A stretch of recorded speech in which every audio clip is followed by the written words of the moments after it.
du 8 mai, qui représente pour nous élèves une date importante, il nous est impossible d'oublier la mémoire de Monsieur Gaston Viance. Petit par la taille, mais grand par les actes. Il nous a quittés un 21 décembre et a laissé aujourd'hui une chaise vide.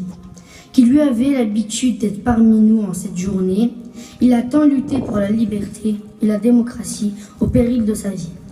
Il nous a tant apporté par ses témoignages. Afin de l'honorer, nous évoquerons à l'occasion de ce moment quelques passages importants de sa vie et un extrait de son allocution du 24 avril 2005 pour le 60e anniversaire de la libération des camps de concentration. 24 octobre 1924. Naissance à Cheval-Blanc, dans le Vaucluse.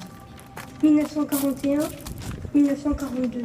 Adhésion aux jeunesses communistes et entrée dans la résistance chez les FTPF, francs-tireurs et partisans français.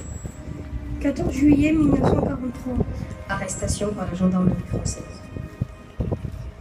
16 février 1944. Jugement et emprisonnement à la prison d'Aix-en-Provence, puis envoi au camp d'internement de Saint-Sulpice-la-Pointe.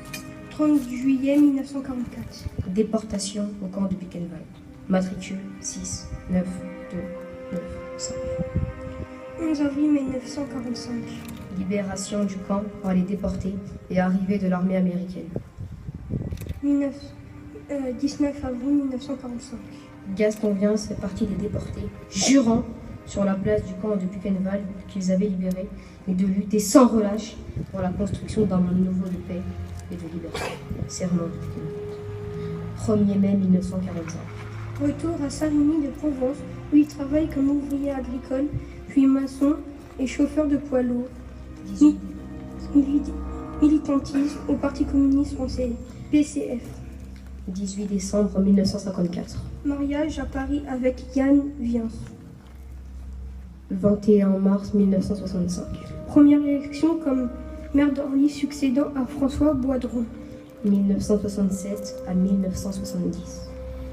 Première présidence du Conseil général du Val-de-Marne. 20 février 1982. Nomination à la Légion d'honneur. 4 mars 1988. Décoration des insignes d'officier de la Légion d'honneur. 1992. Retour à Buchenwald 50 ans après sa libération. Mars 1995. Gaston Viance décoré de l'Ordre national du mérite. 4 mai 1998.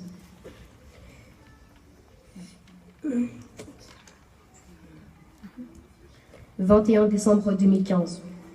Décès au centre hospitalier universitaire de Créteil, de nombreux hommages de personnalités et anonymes lui seront rendus.